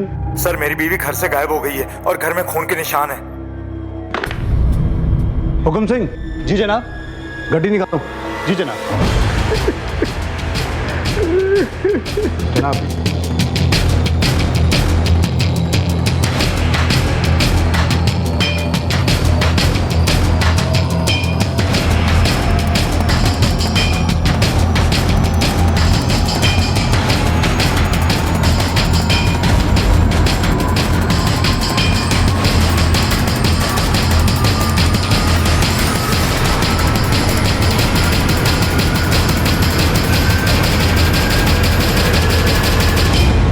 Hukum Singh.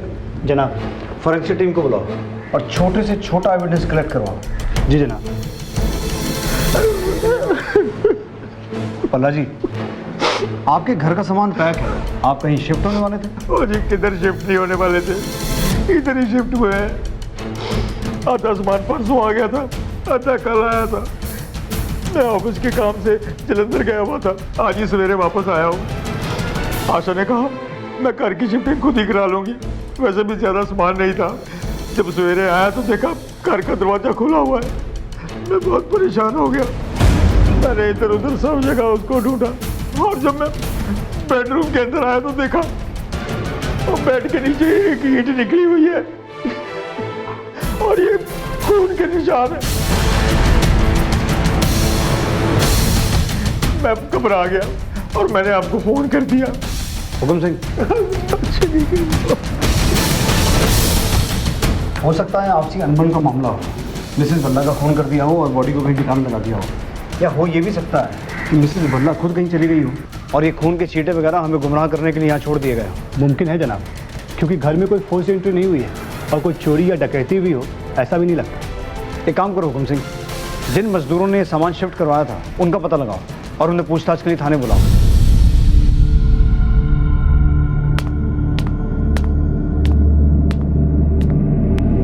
दूधा? नहीं साहब, मैं नहीं था साहब।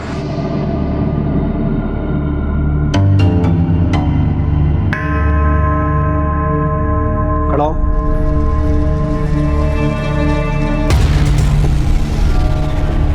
सर जी, कुछ नहीं किया मैं। तेरे को मैंने पहले कहीं देखा है? नहीं साहब जी, मैं तो बहुत गरीब आदमी हूँ जी। कुछ समय पहले यहाँ खाने कमाने आया हूँ। मैं ट्रक चलाता हूँ और उस दिन सामान शिफ्टिंग करवा रहा था। लो जी, पहुँच गए जी। अच्छा मैडम जी, मैंने एक गल समझ नहीं आई, आप इतना भारी सामान इधर से उधर आप कैसे लेके जाओ? खोते सिर्फ बकबक करते रहेगा या मैंने हाथ भी देगा आपका नीचे उतारने वास्ते? नहीं जी, आ जाओ जी, आ जाओ। सॉरी जी, सॉरी, मैं भूल गया था। आ जाओ, देख के पकड़ लिया जी। ठीक हो ना जी आप? हाँ जी, ठीक हूँ जी। आ जाओ जी। हाँ जी, चलो। हम लोग बिल्कुल नहीं रुके थे जी वहाँ पे। आप इन मजदूरों से पूछ लो। बोल भाई। हाँ साहब। और तू भी बोल। साहब जी ये अंदर गया था जी घर के पैसे वापस करने। वो मैडम जी ने 200 रुपए ज्यादा दे दिए थे जी, तो ये गया था जी अंदर। हम लोग निकल गए थे वहां से।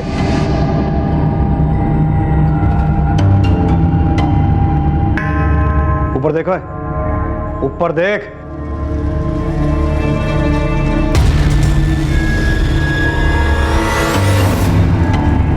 लक्की, ओए लक्की,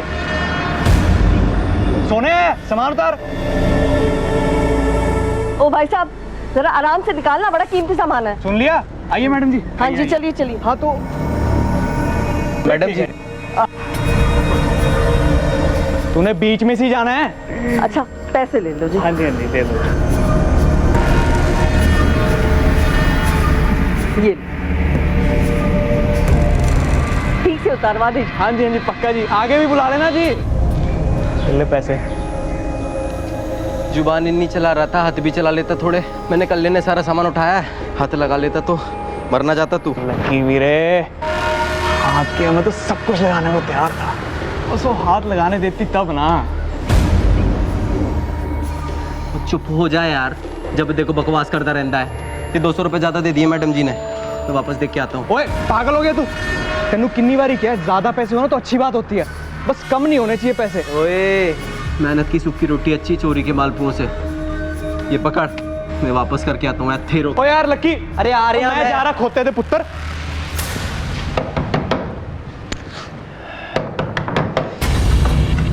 तू क्यों होया?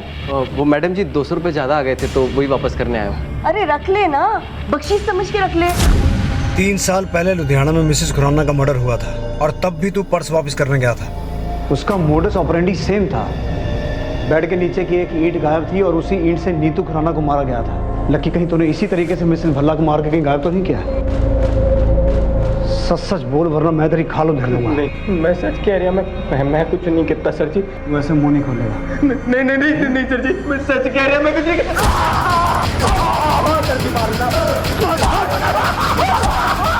परजाई रूप, लक्की किथे छड़ के आया तू? परजाई, लक्की फिर से अनलक्की हो गया। पुलिस उसको थाने में बुरी तरह कूट रही है। पता नहीं उसने इस बार क्या कांड कर दिया।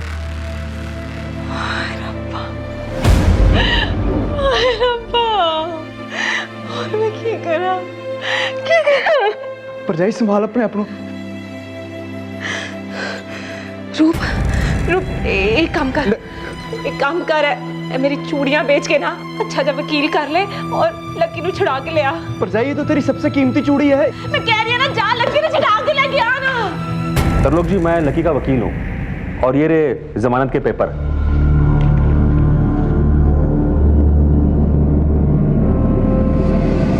हुकुम सिंह, चला।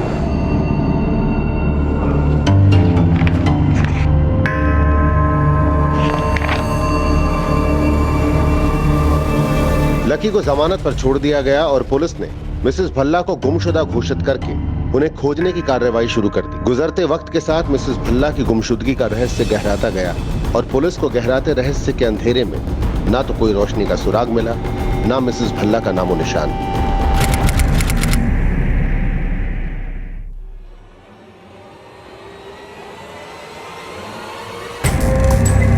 रेशमा, रेशमा,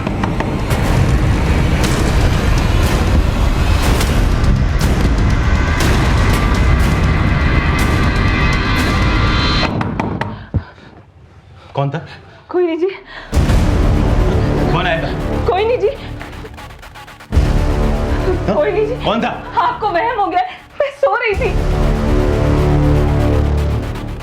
सो रही थी तू? ये बनियान किसका है? नहीं।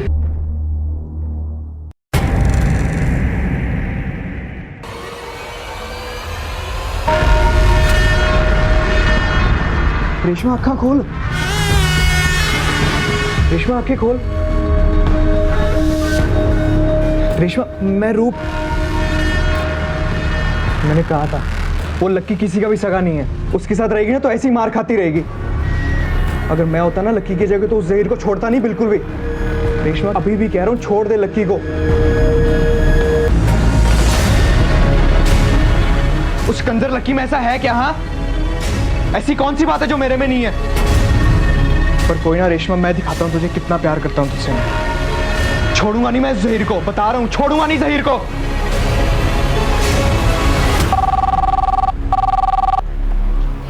हेलो सर, हाईवे रोड के पास एक लावारिस लाश मिली है, आप जल्दी आओ।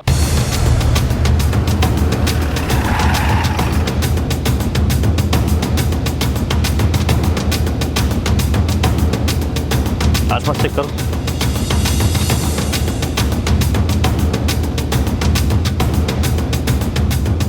लाश को सबसे पहले किसने देखा? मैंने देखा साहब। मैं इधर से शॉर्टकट मार के जा रहा था, देखा लाश पड़ी है, तो मैंने पुलिस को फ़ोन किया सर। आप लोगों में इससे कोई पहचानता है?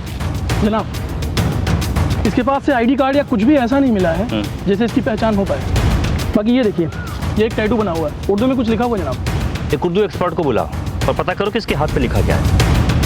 ये ईंट देखिए जनाब, खून के निशान इस पर। इसका कत्ल भी शायद इसी ईंट से किया गया है और कोई पहचान ना पाए इसलिए चेहरा बिगाड़ दिया गया। ईंट को फॉरेंसिक के लिए भेजो और बॉडी को पोस्टमार्टम के लिए भेजो। जय हिंद जनाब। जय हिंद जनाब। डेड बॉडी के हाथ में जो टैटू था उसका मतलब जहीर खान है, जो शायद इस आदमी का नाम हो सकता है जनाब। बाकी आसपास के किसी भी पुलिस स्टेशन में इस उम्र के आदमी की कोई भी मिसिंग कंप्लेंट दर्ज नहीं है।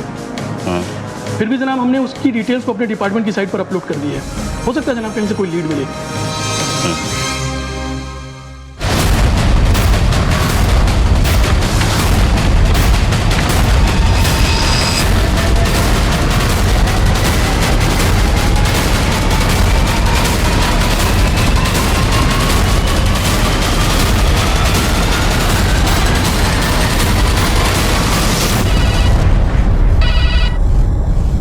हेलो। हाँ जी, तेजबाग पुलिस स्टेशन पटियाला से पीएसआई तरलोक सिंह बोल रहा हूँ जी। हाँ बोलो तरलोक। जनाब, ये जो लुधियाना में मर्डर हुआ है जिसकी डिटेल आपने वेबसाइट पर डाली है, जनाब 1995 में लुधियाना के सेवक नगर में मिसेस खुराना का मर्डर हुआ था। उस केस में हमने जोगिंदर और लक्की को अरेस्ट किया था। उसके बाद जी 1998 में यहाँ पटियाला में एक मिसेस भल्ला ऐसी संदिग्ध हालातों में गायब हो गई थी। उनके घर से भी हमें ब्लड स्पॉट और ईंट के टुकड़े मिले थे। एंड वेरी इंटरेस्टिंगली जनाब, उस केस में भी मेन सस्पेक्ट लक्की था, पर जनाब दोनों केसेस में बच के निकल गया क्योंकि उसके खिलाफ सबूत नहीं मिले। अब जिस तरीके से ये जो लुधियाना में मर्डर हुआ है जनाब, मुझे बहुत स्ट्रांगली लग रहा है कि इस केस के पीछे लक्की का ही हाथ है। अच्छा, तुम्हारे रिकॉर्ड में लक्की की कोई तस्वीर तो होगी ना? हाँ, हमें सेंड करो जनाब। जिस एरिया में लाश मिली थी उसके आसपास जाकर के हमने इंक्वायरी की तो पता चला कि जहीर खान नाम का आदमी कबाड़ी बाजार के पास वाले स्लम एरिया में रहता है, जो कि कल सुबह से किसी को दिखा ही नहीं है। एक बात और जनाब, जब हमने उन लोगों को फोटो दिखाई तो कपड़ों और टैटू से उन लोगों ने डेड बॉडी की पहचान की है। उसके घर का पूरा एड्रेस पता चला? जी जनाब। चलो।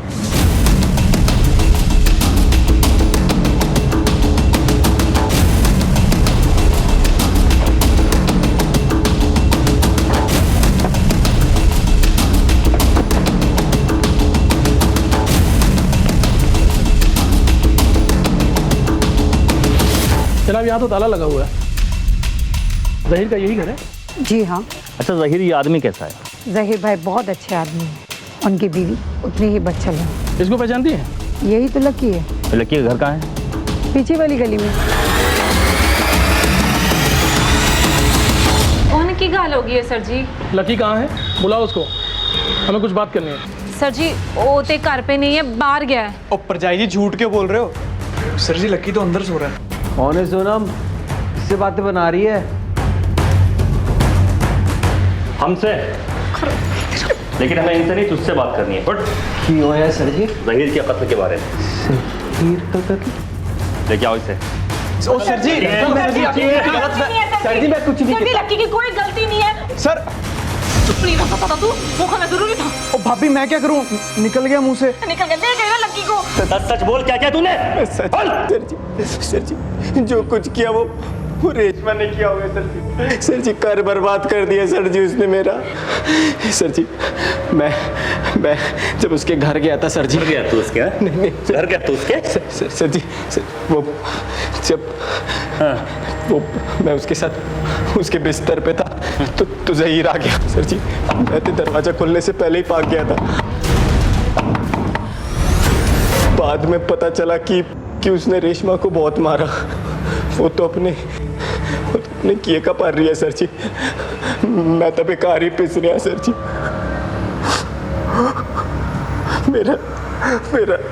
मेरा नाम ही लक्की है सर जी, पर वो बड़ा अनलक्की सर जी।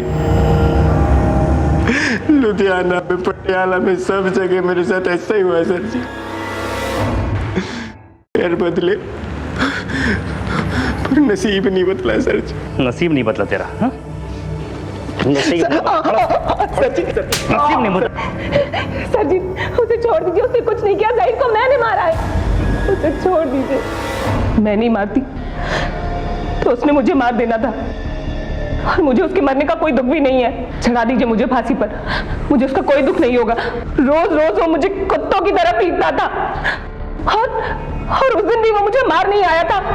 मैं अपनी जान बचाती नहीं तो क्या करती, इसलिए मैंने उसे मार दिया और उसकी लाश को मैदान में डाल दिया। रेशमा ने कबूल किया है कि उसने ज़हीर को सेल्फ डिफेंस में मारा है। जनाब मुझे पूरा यकीन है ये झूठ बोल रही है। हो सकता है रेशमा झूठ बोल रही हो, लेकिन उसका कन्फेशन तो कंसीडर करना ही पड़ेगा ना। ज़हीर के कत्ल का गुनाह रेशमा ने कबूल कर लिया था, लेकिन पीएसआई तरलोक सिंह को उसके कबूलनामे पर शक था। वहीं दूसरी तरफ मिसेस खुराना का कत्ल और मिसेस भल्ला की गुमशुदगी के राज से अब भी पर्दा उठना बाकी था। उन दिनों न आम जनता के पास मोबाइल फोन्स थे, न हर चौक चौराहे पर CCTV cameras. Police circumstantial evidence के आधार पर इन्वेस्टिगेशन करती थी। अगर कोई शातिर अपराधी ठंडे दिमाग से किसी वारदात को अंजाम देना चाहता तो उसके लिए सबूतों को मिटा देना बहुत आसान था। वक्त ने करवट बदली और फिर सभी के हाथों में मोबाइल फोन्स आ गए। पुलिस के लिए लोगों पर नजर रखना और उनके मूवमेंट्स को फॉलो करना आसान हो गया। लकी की बीवी सोनम की एक सड़क हादसे में मौत हो गई थी, जिसके बाद लकी ने अपना ठिकाना बदल लिया। वहीं दूसरी ओर रेशमा को सेल्फ प्रोटेक्शन के आधार पर कोर्ट ने सिर्फ 3 सालों की सजा सुनाई, और वो भी 3 सालों में जेल से रहा हो गई।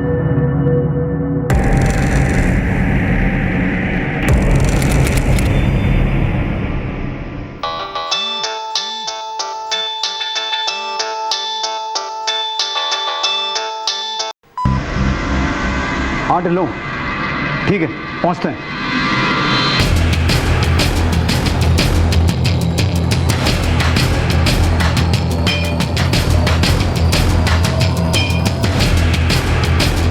जनाब, मरने वाली का नाम रेशमा है, अकेली ही रहती थी यहाँ, और जो बंदा बैठ के रो रहा है उसके साथ इसके अच्छे संबंध हैं।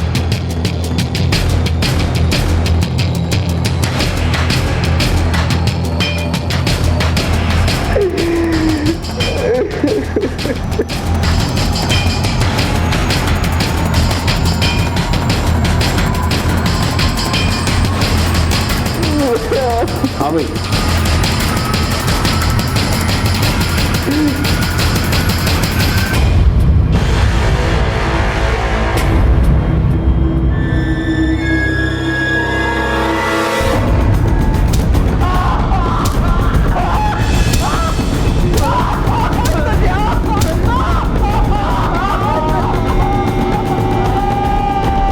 देखो लक्की, इस बार भी तूने वही राग लापा ना। देख मैं तेरी क्या हालत करता हूँ। बस सच कह रहा सर जी, मैं कुछ नहीं करता, बस बहुत बदनसीब हूँ सर जी। ठीक है, कल बात होती बताना मेरे को क्या बात है। जनाब, लक्की नू होश आ गया, पर और मारू तो मर जाएगा वो। चलो देखते हैं। कह रहा है मर्डर के बाद वो पहुंचा था। देख, मेरी तेरे से कोई पर्सनल दुश्मनी तो है नहीं, पर चक्कर क्या है, हर क्राइम सीन पे तू ही पाया जाता है, तो फिर शक करना तो बनता है ना। जब वो ज़हीर के खून के इल्जाम में 3 साल के लिए जेल गई थी, तब मैंने परवीन मिल गई थी जी। परवीन कौन?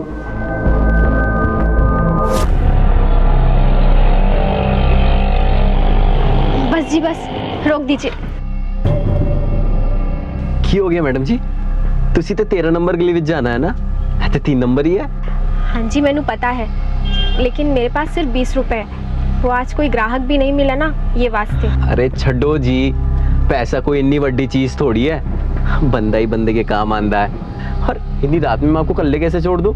एक काम करो जी, आप ना मेरा फोन नंबर ले लो, है ना, जब पैसे आए तो वापस कर देना। चंगा जी चंगा। लिख लो जी, लिख लो जी। 83, हाँ जी, 10 कहाँ हो तुम? इतनी रात हो गई और अब तक नहीं आए।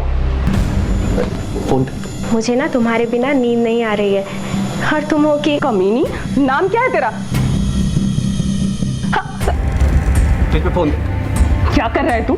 हाँ, बाहर इधर उधर मुंह मार रहा है। हाँ, भूल गया तू मैंने तेरे लिए क्या क्या किया है? मुझे छोड़ के जाने की बात कर रहा है? जान ले लूंगी तेरी।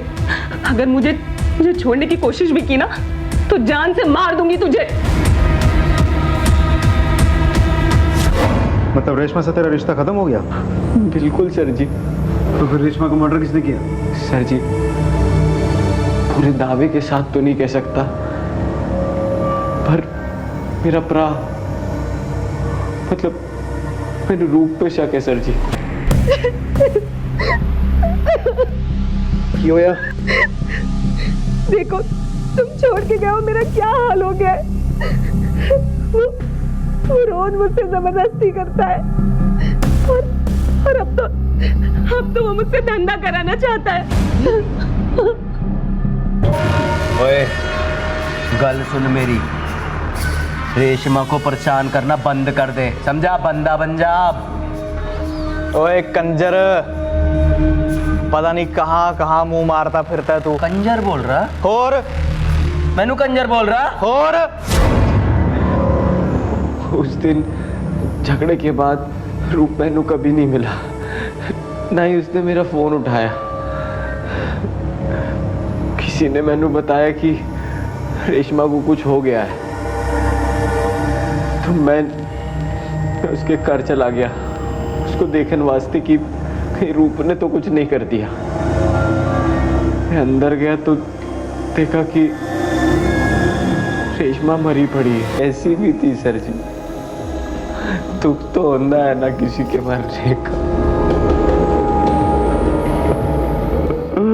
जरा खोल दे।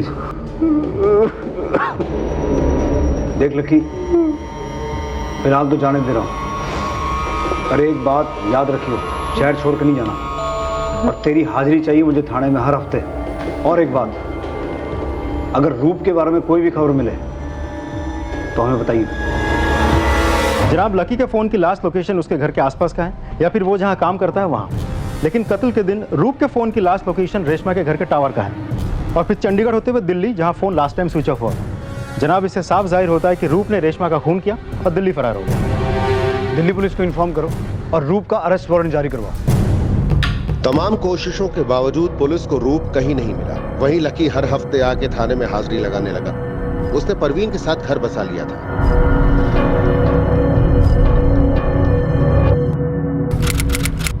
क्या रूप के फरार होने के बाद हत्याओं का सिलसिला यहीं थम गया था, या फिर ये सिर्फ तूफान थमने के पहले वाली शांति थी?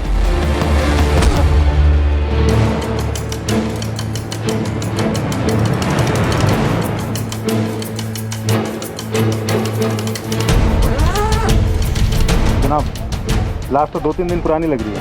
शायद किसी ने चेहरा बिगाड़ दिया ताकि लाश की शिनाख्त ना हो पाए। आसपास सर्च करो, शायद कोई मर्डर वेपन मिले। वैसे चांसेस कम ही हैं, क्योंकि साफ पता चल रहा है कि कत्ल कहीं और किया गया और यहाँ लाकर बॉडी को डंप किया गया। जनाब, मेरा तो कैक्टस का काम है, बहुत लोगों को काट देता हूँ मैं। ये वहाँ कैसे पहुँचा मुझे मालूम। इस फोटो को देखकर पहचान सकते हो कौन हो सकती है ये लड़की? ये परवीन लग रही सर। तुम्हें कैसे पता कि ये परवीन है? मेरे पास खाना बनाने का काम करती थी, खाना बनाते समय उसका हाथ जल गया था। ये रहती कहाँ थी? पिछले गली में 15 नंबर मकान में रहती। हाँ ढिल्लो, कुछ मिला? जनाब,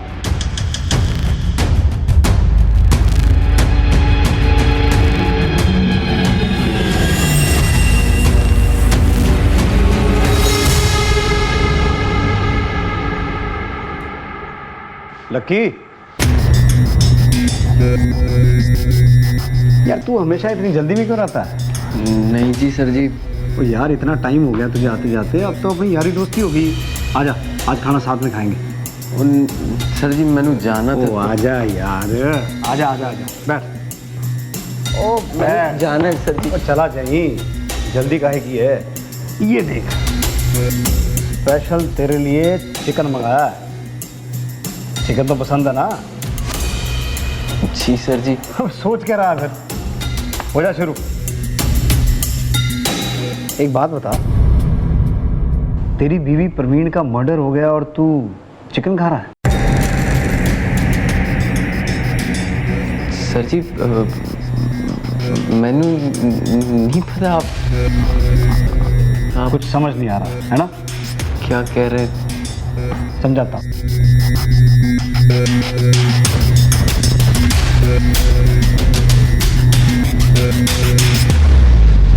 खैर, एक फिल्म दिखाता हूं तेरे को। और टिल्लो,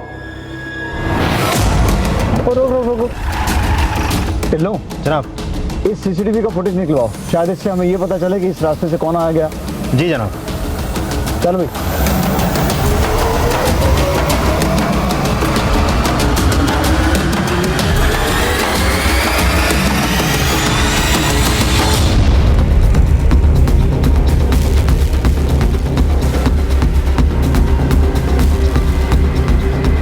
अब समझ आया? शुरू कर। 1995 से क्या किया था मिसेस खुराना के साथ?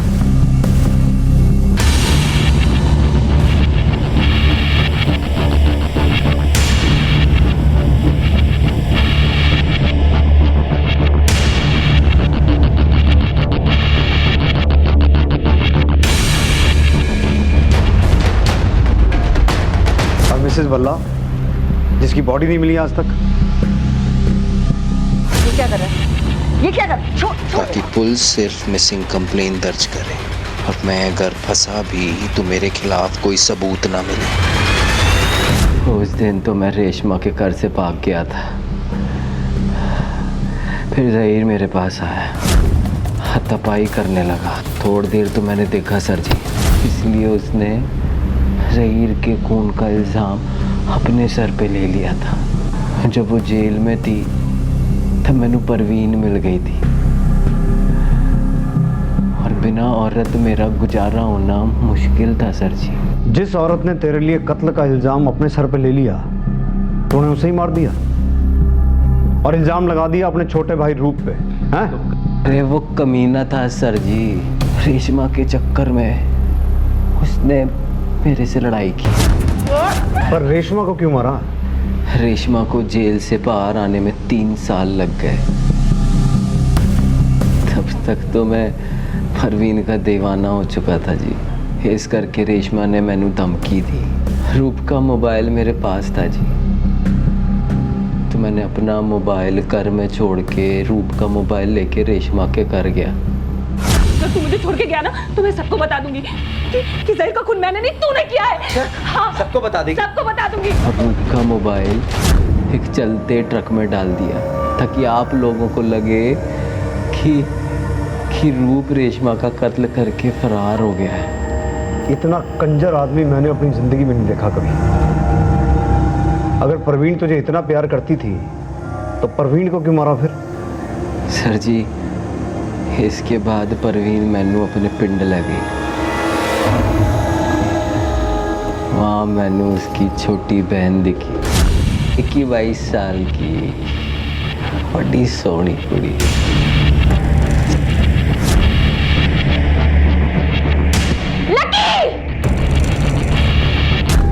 फिर मैंने परवीन का पत्ता भी काट दिया। उस रात वो आप लोगों के पास आ रही थी, खत्म कर दिया। एक गलती हो गई सर जी कि मैनू ये नहीं पता था कि जिस रास्ते से मैं उसकी बॉडी लेके जा रहा हूँ उते कोई कैमरा लगा है। क्या सी तुहानू सर जी, नाम ही लकी है पर बंदा बहुत अनलकी हूँ जी। अनलकी तो मैं सी जो मेरे सामने से तो इतनी बार बच के निकल गया। पर एक गल याद रखी, आज तो बाद तू लकी नहीं हो सकता।